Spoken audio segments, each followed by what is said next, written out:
Video में आज हम बात करने वाले हैं आरआरबी की जो टेक्निकल ग्रेड 1 है, साथ ही साथ टेक्निकल ग्रेड 3 है, उसकी वैकेंसी के बारे में कि किस तरीके से आपको प्रिपरेशन करनी है, सिलेबस वगैरह क्या रहने वाला है, कौन कौन से बुक्स आपको पढ़ने। तो जितनी भी बुक्स है वो सारी की सारी बुक मैं आपके सामने रखूंगा और बताऊंगा कि किस बुक को किस तरीके से यूज़ करनी है, कौन कौन से ऐसे फालतू के कंटेंट है जिसको यूज़ आपको नहीं करना है और आपको एक डिसेंट मार्क लेके आना है। ठीक है, क्योंकि देखो ये एग्जाम जो है ये बाकी एग्जाम से, आपके रेलवे के एनटीपीसी वाले एग्जाम से बिल्कुल भी डिफरेंट है। आपको देखने में सिलेबस आसान लग रहा होगा, लेकिन ये एग्जाम थोड़ा डिफरेंट है और इसका रीज़न ये है कि इस एग्जाम में आपका सिर्फ एक ही सीबीटी होगा। एक ही सीबीटी का मतलब एक ही आपका एग्जाम जो है वो डिसाइड करेगा कि आपका फाइनल सिलेक्शन होता है या फिर नहीं होता है। ठीक है, तो आपका एक एग्जाम है, लेकिन यही सबसे इंपॉर्टेंट और मेन एग्जाम है। एज यू नो गाइस कि मैं पहले से ही सिलेक्टेड हूँ और इसमें मेरा जो मार्क्स था वो सबसे ज़्यादा हाईएस्ट था। तो किस तरीके से मैंने पढ़ाई की तो उसका यूज़ करके, साथ ही साथ आपको नोटिफिकेशन का यूज़ करके, उसके सिलेबस को यूज़ करके बिल्कुल अलग तरीके से पढ़ना है, बिल्कुल टारगेट बेस्ड स्टडी करना है, सो दैट कि आपको कम टाइम में ज़्यादा से ज़्यादा गेन कर सको। ठीक है, तो मैं पूरा का पूरा यहाँ पे आपको समझाने वाला हूँ किस तरीके से आपको पढ़ना है।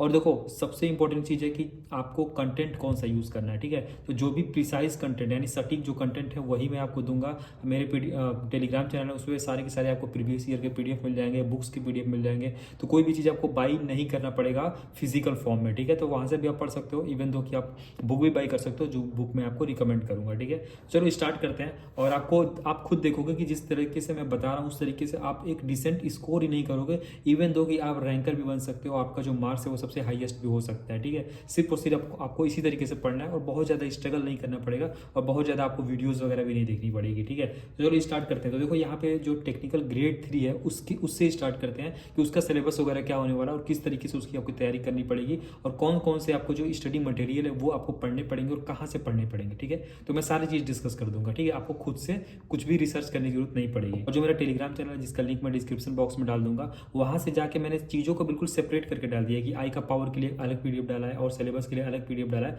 हर चीज़ के लिए अलग पीडीएफ डाला है। तो वहाँ से आप देख सकते हो कि आपका सिलेबस एग्जैक्टली क्या होने वाला है। ठीक है, तो ये पूरा सिलेबस है। आपका पेपर जो है वो 1.5 घंटे का होगा। ठीक है, तो जो लोग भी एसएससी सीजीएल वगैरह की प्रिपरेशन नहीं करते उनके लिए 1.5 घंटे में 100 क्वेश्चन बनाना थोड़ा सा टफ हो जाता है। तो उस चीज़ को भी कैसे आपको मैनेज करना है, टाइम मैनेजमेंट, ये भी आपको देखना होगा। ठीक है, और निगेटिव मार्किंग भी है 1/3, तो आपको ज़्यादा से ज़्यादा एक्यूरेसी पे भी फोकस करना पड़ेगा। बाकी नॉर्मलाइजेशन वगैरह तो होगा ही, क्योंकि ये कई जोन का पेपर है, कई दिनों में होगा, तो नॉर्मलाइजेशन होने वाला है। ठीक है, उसके बाद देखिए यहाँ पे मैथमेटिक्स आने वाला है, आपका जनरल इंटेलिजेंस यानी रीजनिंग आने वाला है। ठीक है, और साइंस आने वाला है और जनरल अवेयरनेस आने वाला है। यानी कि टोटल आपके 4 सेक्शन आएंगे, यहाँ पे आपके 4 सेक्शन आने वाले हैं। ठीक है, तो चारों सेक्शन के बारे में मैं डिटेल में एनालिसिस करूंगा कि किस तरीके से आपको एक्जैक्टली हर एक सेक्शन को लेकर चलना है और किसका वेटेज ज़्यादा है तो किसको किस तरीके से पढ़ना है। ओके, यहाँ पे आप ओवरव्यू देख लीजिए कि यहाँ पे मैथमेटिक्स का और जनरल इंटेलिजेंस का जो टोटल आप देखोगे दोनों को ऐड करके, तो मैं हमेशा ही मैथमेटिक्स और रीजनिंग को एक करके देखता हूँ। अगर आपका मैथ्स अच्छा है ना, ये बात आप समझो, अगर आपका मैथ्स अच्छा है तो आपका रीजनिंग भी अच्छा हो जाएगा। ठीक है, मैथ्स और अगर रीजनिंग आपने तैयार कर लिया अच्छे से तो आप समझ सकते हो कि 50 में 50 नंबर तो आपने ला दिए। ठीक है, 50 नंबर यहाँ से आ गए। उसके बाद जनरल साइंस जो है वो 40 मार्क्स का है। अब जनरल साइंस आपको कहाँ से पढ़ना है, बहुत सारे स्टूडेंट बहुत सारा वीडियो देखेंगे, कभी इस टीचर को देखेंगे, कभी उस टीचर को देखेंगे, लेकिन मैं आपको एक्जैक्टली बताऊंगा कि आपको जनरल साइंस कहाँ से पढ़ना है। उसके बाद जो सबसे कम वेटेज है जिसका, वो है जनरल अवेयरनेस, यानी कि आपको जनरल अवेयरनेस में इतना ध्यान नहीं देना है जितना बाकी टॉपिक्स में देना है। ठीक है, जनरल अवेयरनेस आपको बाद में करना है, इवन दो कि आप इसको तब भी कर सकते हो, थोड़ा थोड़ा आप आधे घंटा 20 मिनट पढ़ते रहो। इसको अच्छे से तब भी पढ़ सकते हो जब आपका एडमिट कार्ड आ जाए या फिर आपका एग्जाम का डेट आ जाए। और एग्जाम का डेट वगैरह के लिए मैं आपको बता दूं, एटलीस्ट 5 to 6 मंथ बाद इसका एग्जाम होगा। आप मान सकते हो अक्टूबर वगैरह के आसपास इसका एग्जाम होगा। अभी डेट्स वगैरह आई नहीं है, बट अक्टूबर मान सकते हो, अक्टूबर में आप इसका एग्जाम होगा। टोटल जो नंबर ऑफ क्वेश्चन है वो 100 है और टोटल मार्क्स भी है जो 100, यानी 1 मार्क का 1 क्वेश्चन होने वाला है। तो आप समझ गए यहाँ पे सबसे ज़्यादा जो वेटेज है वो आपका जनरल साइंस का है, फिर मैथमेटिक्स और रीजनिंग का है। मैं मैथमेटिक्स और रीजनिंग को एक साथ करता हूँ, तो आप समझ सकते हो कि मैथ्स और रीजनिंग का वेटेज जो है सबसे ज़्यादा है। यानी कि आपको बेसिक मैथ्स और रीजनिंग पे सबसे ज़्यादा फोकस करना है और आपको कोशिश हमेशा करना है। देखो 2 टाइप्स के स्टूडेंट होते हैं। ठीक है, 2 टाइप के स्टूडेंट ऐसे होते हैं कि भाई देखो, कुछ लोग हैं ना जो कि सिर्फ और सिर्फ कटअप पे फोकस करते हैं, कि उनको लगता है, वो हमेशा देखेंगे कि भाई कटअप पिछली बार कितना गया था आउट ऑफ 100 मार्क का क्वेश्चन है ना, वो देखेंगे कि पिछली बार भाई कटअप मैं मान लो कि 65 गया था, तो वो बस ट्राई करेंगे ना कि मेरे 65 में से कैसे आ रहे हैं। फिर वो अपने दोस्तों से बैठ के गॉसिप करेंगे कि भाई 25 में से 20 मैंने इसको बना लिए, 20 इसको बना लिए, 15 इसको बना लिए, 5 इसको बना लिए, ऐसे ऐसे करके मेरे 65 नंबर आ रहे हैं भाई, तो मेरा सिलेक्शन हो जाएगा। ये सबसे गलत तरीका होता है आपको एग्जाम देने का और तैयारी करने का। ऐसे स्टूडेंट कभी भी सेलेक्ट नहीं हो पाते हैं, तो ये गलती आपको नहीं करनी, पहली चीज़। ठीक है। मैं आपको यहाँ पे सिर्फ सिलेबस और कौन कौन सी बुक से पढ़नी यही नहीं बताऊंगा, आपको तरीका बताऊंगा कि एग्जैक्टली आपको कैसे पढ़ना है। देखो गाइस, ये वीडियो थोड़ी सी लंबी होगी, बट आपको अगर सिलेक्शन लेना है तो आपको शॉर्टकट तरीका अपनाओगे तो यार बिल्कुल नहीं हो पाएगा, ठीक है। तो ये वीडियो लंबी होगी तो आप इन तक देखोगे तो 100% आपका सिलेक्शन हो जाएगा, इसकी गारंटी मैं दे रहा हूँ। और आप खुद आके कमेंट सेक्शन में लिखोगे कि भाई मेरा सिलेक्शन हो गया, ठीक है। तो देखो, ये गलती आपको नहीं करनी है कि आपको यहाँ से 20 नंबर 20 नंबर 30 नंबर ऐसे करके आपको सिलेक्शन नहीं करना है, ठीक है। आपको ये सोचना है कि मुझे मैथमेटिक्स में रीजनिंग में 100% करना है। 100% इन द सेंस कि मुझे 50 नंबर तो वहाँ पे लेके आना ही है, अगर 50 से 49 भी होता है तो मेरी जान चली जाएगी। ऐसा माइंडसेट बनाना है। अगर ऐसा माइंडसेट रहेगा तो 100% भाई आपका सिलेक्शन होगा।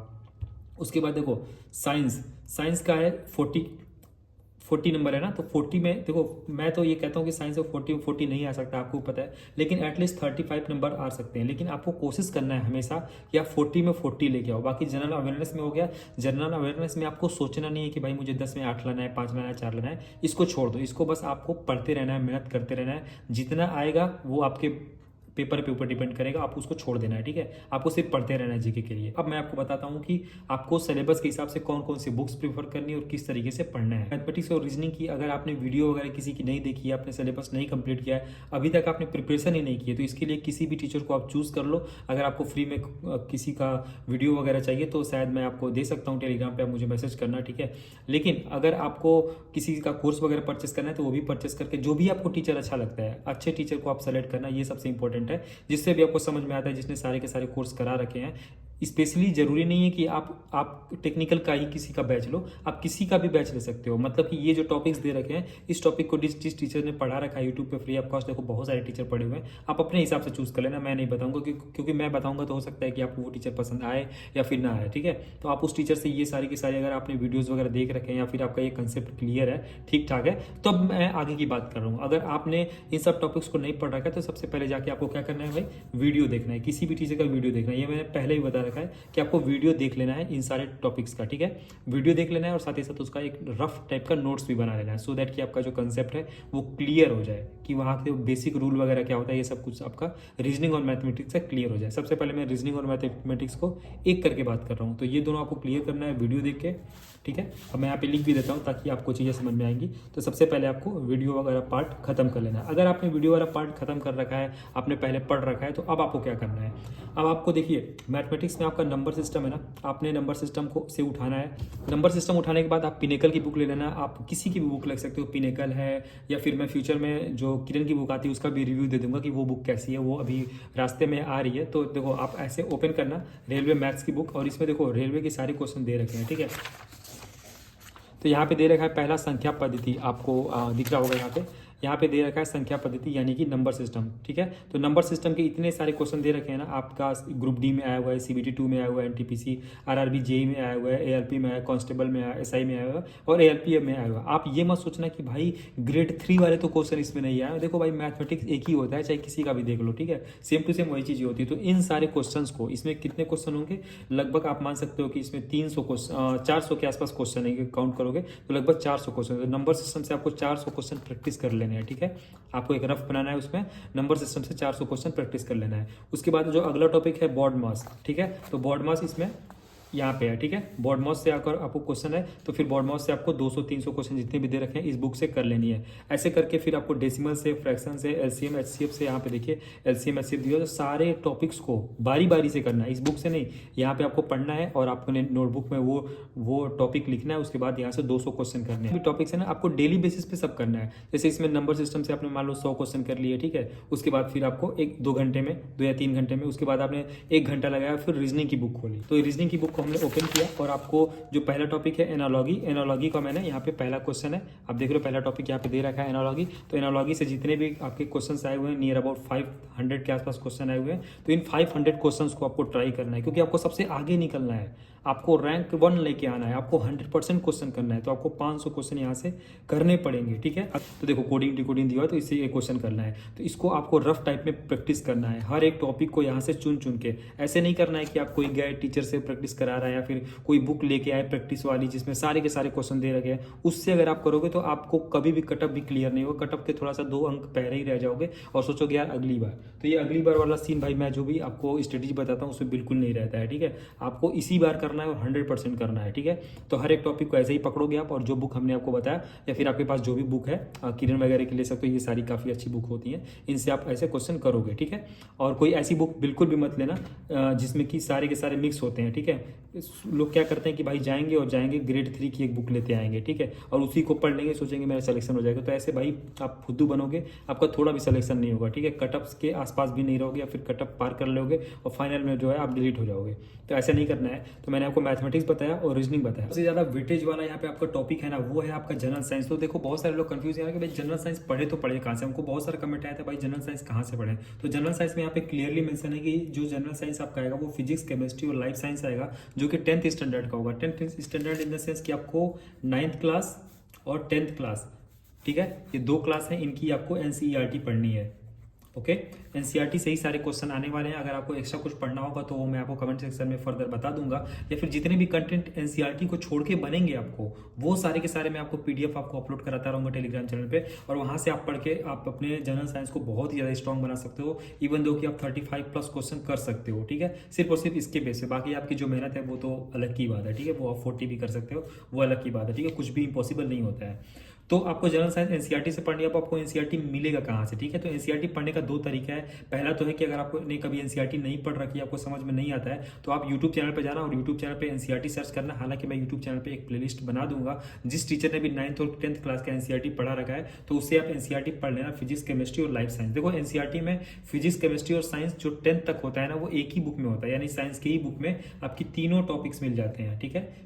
एक ही बुक में जो साइंस की बुक होती है उसमें ही तीनों मिल जाते हैं। तो 9th और 10th की आपको एनसीईआरटी कवर करनी है, और इसका जो पीडीएफ है वो बिल्कुल हाई क्वालिटी, हाई प्रिंटिंग में मैं आपको अपने टेलीग्राम चैनल पे अवेलेबल करा दूंगा। 2 से 3 बार पढ़ोगे तो हर एक क्वेश्चन आप बना लोगे, फिजिक्स और केमिस्ट्री के। इवन दो कि न्यूमेरिकल वगैरह भी छोटे मोटे आएंगे तो वो भी यहाँ से बना लोगे। और अगर आपको नहीं समझ में आता हो तो आप वीडियो भी देख सकते हो, और वीडियो का प्लेलिस्ट जो है मैं अपने टेलीग्राम चैनल पर आपको सेंड कर दूंगा। तो वहाँ से जाके आप किसी टीचर से बेसिक चीज़ें पढ़ लोगे और फिर बुक से उसको आप रिवाइज कर लोगे, तो आपका साइंस जो है वो अच्छे तरीके से तैयार हो जाएगा। लेकिन अगर आपको साइंस में थोड़ा बहुत और जो ऑप्शनल वाले क्वेश्चन करना चाहते हो, आप देखना चाहते हो किस टाइप के क्वेश्चन आते हैं, तो उसके लिए ये आपके पास किरण की या फिर यहाँ पे मैंने पिनेकल मंगा रखी है, क्या काफ़ी सही बुक लग रही है, इस वजह से मैंने इसका रिव्यू बनाया था।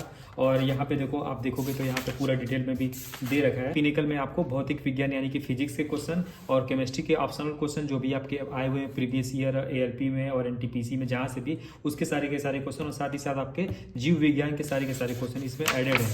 ओके, तो और पर्यावरण के भी क्वेश्चन रहते थे। तो ये आप तैयार कर लोगे तो आपका जो क्वेश्चन है एनसीईआरटी पढ़ने के बाद, जो ऑप्शनल वाले क्वेश्चन है वो पूरे के पूरे आपको इससे मिल जाएंगे, ठीक है। और विज्ञान और प्रौद्योगिकी के भी जो क्वेश्चन है, जो कि यहाँ पे दिए हुए साइंस एंड टेक्नोलॉजी वाले क्वेश्चन जनरल अवेयरनेस में आते हैं, वो भी आपको यहाँ पे मिल जाएगा। तो ये बुक काफ़ी सही है रेलवे के लिए, सामान्य अध्ययन के लिए, मतलब कि जो अभी आपका जनरल अवेयरनेस और जनरल साइंस का पोर्सन है, वो इसका ऑप्शनल वाला पूरा का पूरा क्वेश्चन आपका ग्रेड 3 के लिए इससे तैयार हो जाएगा। तो ये बुक काफ़ी सही है, इससे आप पढ़ लेना। और कोई भी यार प्रमोशन वगैरह वाली बुक नहीं है, मैंने इसको अपने पैसे से मंगाया भाई, तो इस बुक को आप पढ़ सकते हो। जिसका जितना वेटेज है उसको उतनी वैल्यू दो, ठीक है। तो जनरल अवेयरनेस से कम वेटेज है तो इसको कम वैल्यू देना है, ठीक है। तो यहाँ पे आपको जनरल साइंस एंड टेक्नोलॉजी को मैंने बता दिया, आप उसी बुक से पढ़ सकते हो।